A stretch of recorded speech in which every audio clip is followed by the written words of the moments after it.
Kitang-kita ng mga lalaki sa sasakyan ang kutsilyo at binabalaan nila ang mga tao.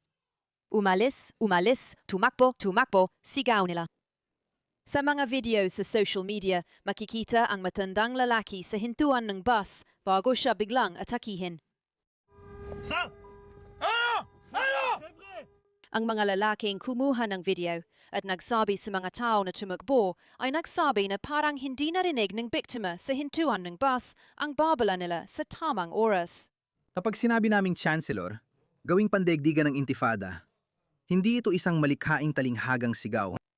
Kapag ang mga barbaro na mas kahawit pa ng taong yung ib kaysa makabagong tao, ay sumisigaw ng mula ilog hanggang dagat, hindi ito makatang slogan. Bakit namin sinasabi yan sa'yo? Ito ang dahilan kung bakit namin sinasabi yan. Ngayon, hayaan mong bigyan kita ng babala. Ang mga video na makikita mo ay maaring makagambala sa iyo. Pero ito ang realidad na ating kinabibilangan dahil sa mga kaliwang politika. Dahil sa YouTube rules, baka kailangan kong i-blur ang ilang video. Pero ilalagay ko ang link sa description box para mapanood ninyo. Pero kung miyembro ka o patron at pang-miyembro lang ang content, hindi ako limitado ng mga restriksyon ng YouTube. Kaya hinihikayat to, kayo maging miyembro o patron dahil makakatulong din yon sa channel. Pero tingnan mo ito. Isang baliw na tao na pinapalakas ng Islamistang propaganda. Hindi ko alam kung siya ay Muslim o Islamista, pero siya ay pro-Palestino. Naniniwala siya sa ideya ng Israel ay gumagawa ng genocide sa Gaza. Dahil dito, lahat ng Hudyo ay responsabale. Kaya pwede mo na lang silang saksakin. Tingnan mo ang video na ito.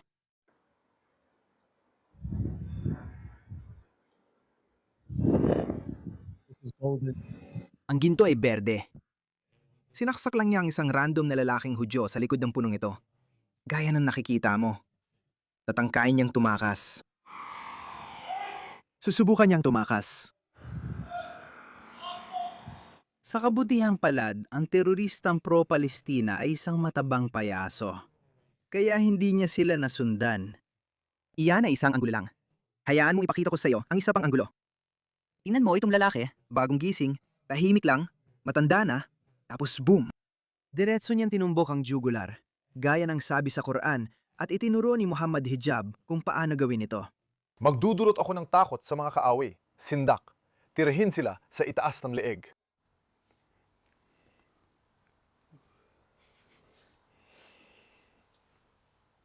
Wadribu minhum kulla. At putulin ang kanilang mga daliri. Bakit ang daleri? Dahil di na sila makakalaban. Pinahina mo sila sa isang napakatalinong paraan. Pinuputol mo ang kamay. Tapos, sinasabi sa iyo ni Allah kung paano lumaban.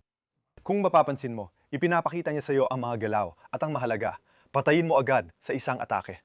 Kung makikita mo ang laging nababanggit, tamaan mo leeg o itaas ng leeg, sabi ng ilan. Tingnan mo ito. Tumutulong ang mabubuting Samaritano. Sa palagay ko, may lalaking nasa critical na kondisyon. Maaring siya yon dahil halatang tumakbo palayo yung isa pang lalaki. Pero buti na lang, minsan lang, ginawa ng Met Police ang tamang bagay. Panurin mo ang video ng pag-aresto sa kanya. Hawak pa rin niya ang kutsilyo at hindi niya binibitawan ang sandata. Inatake pa rin niya sila habang hawak ang kutsilyo.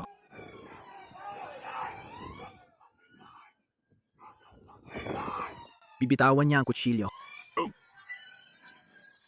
Boom! Kiran! Bubuksan kita ng malakas! At ikaw, hey, bubuksan kita ng malakas! Ayon, gaano karami? Leo!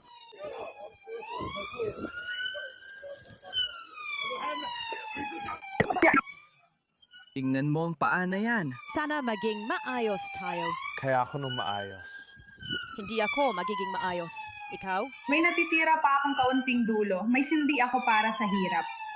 May isa pa akong sindi para sa hirap. At hulaan mo kung ano? Gaya ng dati, ang mga Islamista at ilang mga baliw na makakaliwang woke ay lumabas at nagsimulang batikusin ang pulisya dahil sinipa nila sa ulo ang teroristang ito. Naalala mo bang nangyari rin ito sa dalawang magkapatid na Muslim sa Manchester Airport? Ipinakalat nila ang video at binatikos ang pulisya dahil sinipa sa ulo ang tao. Gusto ko ng agarang aksyon laban sa mga pulis, bawat isa sa kanila na sangkot sa insidente sa paliparan ng Manchester. Lahat sila ay arestuhin, suspendihin, litisin at ikulong agad-agad. Bawat isa sa mga pulis na yan ay kailangang arestuhin agad. Kung hindi, lilipat kami sa Plan B at makikita nyo ang malalaking protesta ipinapangako ko sa inyo. Mga protestang hindi nyo pa nakita noon. Ngayon, tingnan niyo itong mababang uri na Islamistang propagandista, si Roshan M. Saleh. Tingnan niyo siya. Ang sinasabi niya, paulit-ulit nilang sinisipa sa ulo ang isang lalaking wala ng laban. Dapat kasuhan ng mga pulis na ito. Tingnan niyo siya. Inilabas niya ang clip na yon. Malinaw na sinisipa siya sa ulo para siguradong mabitawan niya ang kutsilyo. Paano mo arestuhin ang may hawak ng kutsilyo nang hindi ka masaksak? Pero mas lumalala pa ito kaysa doon. Pagkatapos nun, sinabi niya na hindi maaring magkaroon ng seryosong pag-uusap tungkol sa pag-aalis ng antisemitismo sa UK nang hindi tinatalakay ang genocide ng Israel sa Gaza. Ipinagtanggol niya ito kaya patuloy na mapapatay ang mga Hudyo dahil sa genocide sa Gaza. Tingnan mo, naniniwala ka ba dyan? At pagkatapos, meron kang si Tuti Akia, yung kaawa-awang duwag na punong ministro na pagkatapos ng bawat atake, walang palya. Paulit-ulit na lang sinasabi ang parehong bagay. Pakinggan natin ang payasong ito. Kakatapos ko lang ng Cobra meeting at pinagsama ko lahat. Ng mga kinauukulang katuwang, Kasama ang Home Secretary, ang Alcalde ng London, and Metropolitan Commissioner para i-coordinate ang ating tugon at pag-aralan ang mas pinaiting na seguridad. Nakausap ko na rin ang CST, may dagdag na pondo na nakalaan. Kailangan pa nating dagdagan yon para maibigay ang antas ng proteksyon na kinakailangan. Pero syempre, tumahimik ka. Paulit-ulit lang ang sinasabi niyan. Pero bakit hindi natitigil ang mga pag-ataking ito? Tingnan mo si Shabana Mahmood at pakinggan siya. Pareho lang, kapal ng mukha ng mga ito. Tingnan mo, hayagan at buong pagmamalaking binibigyang katwiran ng mga Islamista ang mga pag-ataking ito. At yung ibang mga Islamista, wala man lang sinabi. Tingnan mo ito. Wala man lang kahit isang salita. Wala talaga. Ipakikita ko pa sa iyo ang isa pa. Tingnan mo ito. Nag-tweet siya mula nang mangyari ang pag-atake. Pero ni isang salita tungkol dito ay wala siyang sinabi. Alam ko kung bakit. Gusto nila yon. Palihim silang natutuwa tungkol doon. Ipinagdiriwang nila yon. Kiyas tama.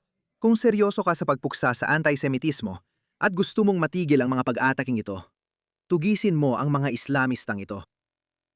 Anong ebidensya pa ang kailangan mo? Walang seryosong usapan sa pag-alis ng antisemitismo kung hindi mo ibibigay sa mga teroristang Palestino ang gusto nila. At tingnan mo, kawawang mga terorista, nasipa sila sa ulo. Meron pang iba. Tingnan mo ito. Pinuna ni J.K. Rowling si Zara Sultana, isang komunista at Islamista, kakaibang kombinasyon. Litong babae. Akala ko iba ito kay Zara Sultana MP, nakamakailan lang na videohan na pumapalakpak sa mga sigaw na intifada mula sa loudspeaker sa isang kalye sa Surrey. Oh, tingnan mo ito. Talagang mahalaga sa akin ang lahat ng buhay ng tao, Joanne. Joanne. Yun pala ang unang pangalan ni J.K. Rowling? Hindi ko alam. Pero iniisip ko kung alam mo nga talaga. Nabanggit mo na ba ang genocide sa mga Palestino? O wala kang pakialam sa buhay nila? Ano ang kinalaman ng genocide sa Gaza sa isang insidente ng domestic terrorism? Mas dapat mag-alala ang mga tao sa Britanya sa nangyayari sa Britanya. Kahit naniniwala kang may genocide sa Gaza, may genocide din sa Rwanda. Kaya kung may mangyari sa Australia, kailangan ko bang banggitin lahat ng ibang problema sa mundo? Bago ko man lang masabi na dapat kondenahin ang nangyari sa Australia, paano nila pinagpapantay yung dalawa?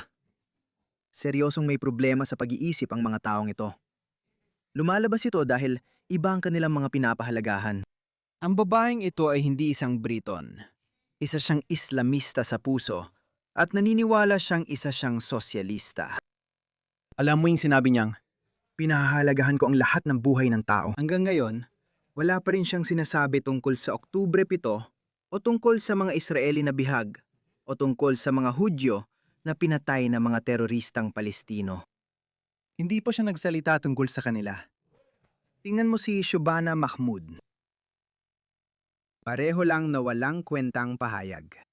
Walang silbi ang salita kung walang gawa.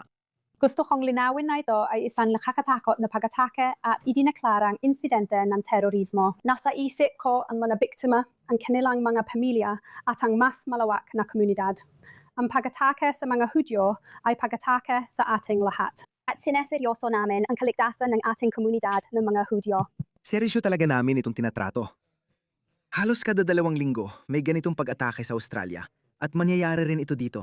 Nakita niyo na yung mga Islamista, yung mga sunod-sunuran sa mga teroristang pro-Palestino. Pumupunta sa Malvern at sa mga lugar ng mga Hudyo. May ilang nagsunog na restaurant at sinagoga ng mga Hudyo. Nangyari yan sa Manchester mga 6 na buwan na ang nakaraan. Nangyayari rin ito sa buong mundo. Pasensya na, pero habang mas marami kayong pinapapasok ng mga Muslim, tumataas din ang anti-Semitikong pag-atake. Katotohanan lang ito. Ang mga Islamista ang pinakamalaking anti-Semitikong grupo sa mundo.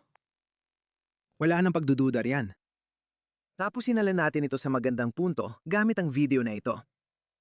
May kakaibang ginhawa talaga dito. Boom! Hindi, isa pa.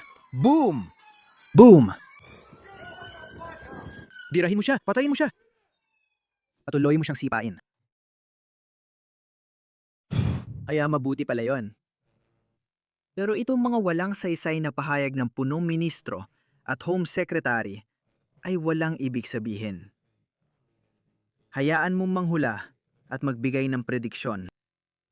Magkakaroon na naman na isa pang walang piling pag-atake sa isang inosenteng Hudyo sa loob ng 2 hanggang 4 na linggo.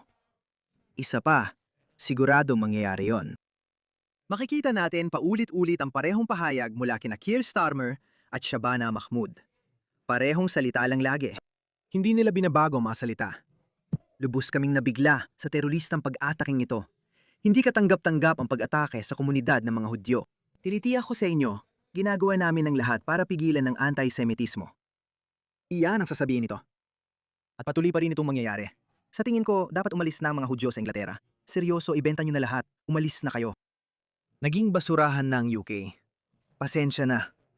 Sinasabi ko yan ng may lubos na paggalang sa mga katutubong Briton. Sinasabi ko ito ng may kirot sa puso. Mahal ko ang Britanya at nais ko ibalik ang dating danggal nito. Pero hindi na mangyayari. Habang ang mga ideolohikal na bulok na politiko ang namumuno. Habang patuloy kayong nag-aangkat ng mas maraming Islamista at Muslim, okay? Diretso na tayo. Habang dumarami ang mga Muslim na dinadala ninyo, lalo lang babagsak ang UK. Wala nang duda riyan. Hindi mo na kailangan ng ibang ebidensya. Lahat ay nangyayari mismo sa harap ng ating mga mata.